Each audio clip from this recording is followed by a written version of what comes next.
ये जो ताजा विवाद, ये जो ताजा न्यायपालिका को घेरे में लाए जाने की कोशिश, ये किस तरफ इशारा करती है और इस मसले पर आपका विचार क्या है? देखिए, मैंने ये तो पढ़ा नहीं है कि उसमें क्या लिखा है, क्योंकि मेरे संज्ञान में आया नहीं है। इतना मैं ज़रूर कहूँगा कि कोई अगर कुछ लिखता है तो किसी को ज़रूरी नहीं कि बदनाम करने की मंशा से लिखा हो सकता है वो इस चीज़ को लोगों तक पहुँचाना चाहता हो कि जैसे सब जगह हो रहा है, यहाँ भी हो रहा है। और मैं समझता हूँ कि बजाय उनको दबाव में लाने के कि आगे से आप ऐसा नहीं लिखेंगे या ऐसा नहीं होगा, आप उस चीज़ का संज्ञान लें और उन चीज़ों को दूर करने की कोशिश करें।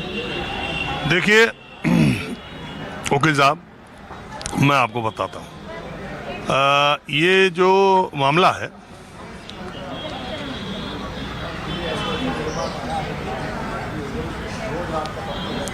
जो सुप्रीम कोर्ट के समक्ष मामला आया और इसके बाद सुप्रीम कोर्ट ने जो बातें कही कि ये कोशिश, असल में क्या गंभीरता इसकी इसलिए आती है कि बहुत बार ये माना जाता है कि कोर्ट को या जुडिशरी को, जो एग्जीक्यूटिव और लेजिस्लेचर और जुडिशरी, हमने तो, हमारे जो संविधान निर्माता थे उन्होंने तो बैलेंस ऑफ पावर बनाया, लेकिन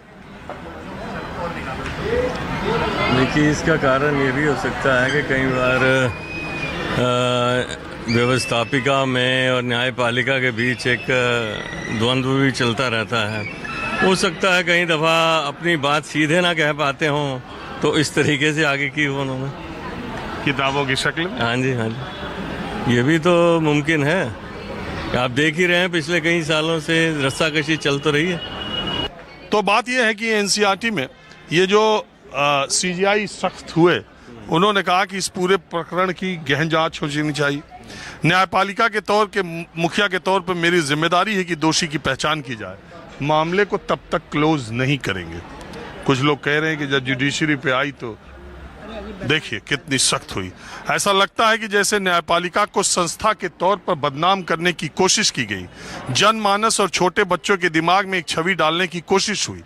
पूर्व chief justice of India Gavai के कुछ शब्दों को जानबूझकर चुना गया, यह दर्शाने की कोशिश हुई कि बहुत से करप्शन के मामले न्यायपालिका के बारे दायर होते हैं जिनकी कोई सुनवाई नहीं होती। जब आर्टिकल छापने वाले अखबार ने एनसीईआरटी से सवाल किया तो डायरेक्टर त्रुटि मानने के खिलाफ दाएं बाएं बात करने लगे। कंटेंट में, उस पूरी किताब में, उस करप्शन इन जुडिशरी में, उस चैप्टर में कहीं ये बात नहीं कहा, इस बात का जिक्र है कि करप्शन को खत्म करने के लिए जुडिशरी के अब तक के प्रयासों की चर्चा नहीं की गई। किसी बच्चे के मन पर इस कंटेंट से पड़ने वाले बुरे प्रभाव के अलावा ये किताब समाज को प्रभावित करती, क्योंकि इसे कई पीढ़ियां पढ़ती। ऐसे में ये मामला क्रिमिनल कोर्ट ऑफ कंटेम्प्ट का है, क्रिमिनल कंटेम्प्ट का है, क्योंकि ये न्याय के कार्य में बाधा डालने की कोशिश। ऐसे में अध्याय को शामिल करने के लिए जो जिम्मेदार व्यक्ति है, उनके अदालत अवमानना अधिनियम के तहत क्यों न कार्रवाई की जाए। किताब की सभी प्रतियां, हार्ड या सॉफ्ट, जो वर्तमान में प्रचलन में है, खुदरा आउटलेट्स में हो या शैक्षिक संस्थानों में जब्त की जाएं और जनता तक पहुंचने से रोका जाए। ये ऐसा तो मेरे देखने में किसी किताब को लेकर के, खास करके स्कूली किताब को लेकर, ऐसा सख्त रवैया है सुप्रीम कोर्ट का, इसके पहले देखा नहीं गया वकील साहब। ऐसा सख्त रवैया इसलिए भी है कि पिछले कई सालों से एक रस्साकशी चल रही है राजनीति के बीच और न्यायालयों के बीच, और वो हर कोई अपना दबाव बनाना चाहता है और लोगों तक ये छवि गई है कि जैसे न्यायालय कहीं राजनीति के दबाव में है। और मुझे लगता है कि न्यायालय कहीं ना कहीं अंदर से इस चीज़ को लेके आक्रोशित भी हैं कि हमें बदनाम करने की बड़ी एक सुनियोजित कोशिश चल रही है। इसलिए उन्हें लगा है कि शायद ये भी उसी कोशिश का परिणाम है।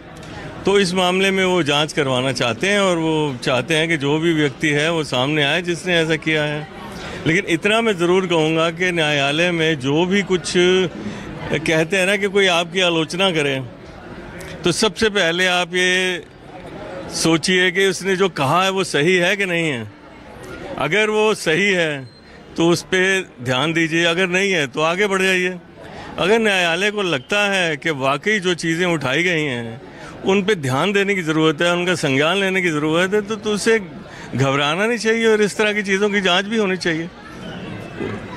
आपका क्या विचार है सर जी? सर मैं इसमें कुछ नहीं कह सकता, मैं कुछ सुना नहीं मैंने बात, क्योंकि मैं कुछ और अपने किसी मैटर में बिजी हूँ। अपने किसी परेशानी से आदमी अपने परेशान में परेशानी है तो वकीलों के पास परेशान लोग आए होते हैं। वकील के बगल में बैठे हैं तो जरूर अदालत से ही नाता होगा आपका। नहीं है, लेकिन ये मेरे मित्र हैं। मित्र बचपन फ्रॉम चाइल्डहुड फ्रेंडशिप 6 स्टैंडर्ड से 50 साल की दोस्ती है।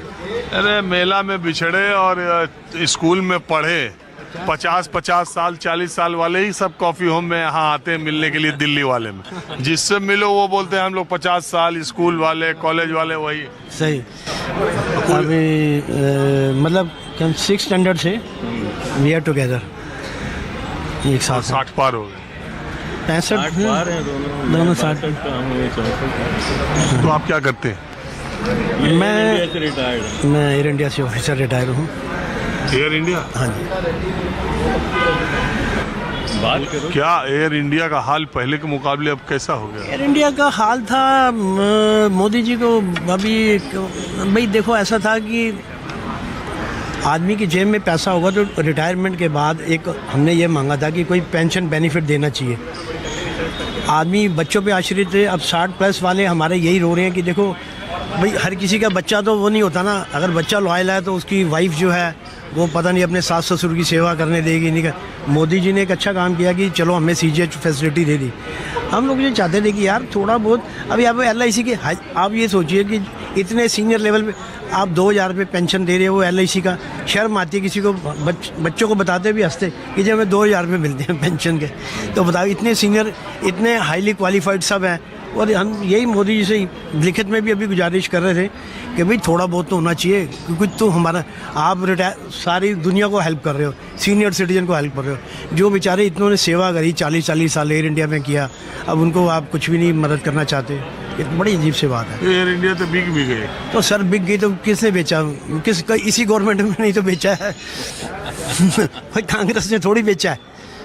तो बिक गई तो कहते हैं कि वो हो गया था, वो एकदम सफ़ेद हाथी एयर इंडिया बेचना बहुत ज़रूरी हो गया। तो परिवार देखो, अगर कंपनी में ऐसा होता है काम करने वाले सब जगह सारे तो डिसऑनेस्ट नहीं होते और सारे भी एकदम नहीं होते।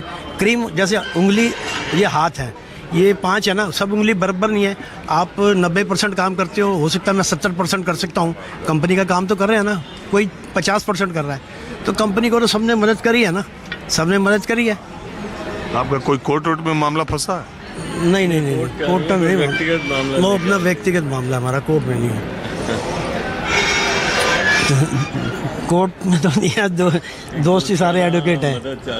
हाँ चलिए ऐसा ठीक है, आप लोग अपनी बात कीजिए, हम तो ऐसे ही आ जाते हैं, चर्चा में शामिल हो जाते हैं। आपने जनता से नहीं बात करेंगे तो कैसे मसले से?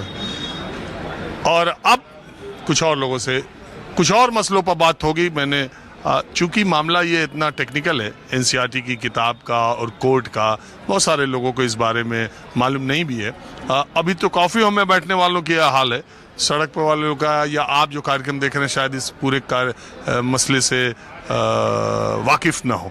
तो अब थोड़ा कुछ और मसलों पर कुछ और लोगों से माहौल क्या है जानने की कोशिश की जाएगी। तो सर आपका नाम क्या है?